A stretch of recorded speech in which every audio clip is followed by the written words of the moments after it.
Welcome back everyone to another video. Today we're going to see how to integrate maths.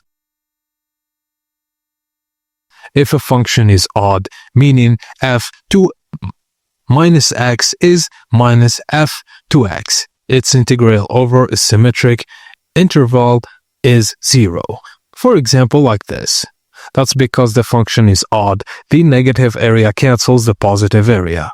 If a function is even, meaning then this trick is instantly halves your work. Sometimes it's helpful to flip the integrals variable for any f2x on a or b.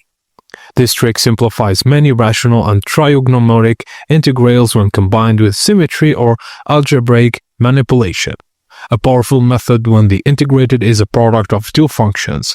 Choose u as the function that gets simpler when differentiated, like ln x or x, and dv as the one that's easy to integrate. For example, like this.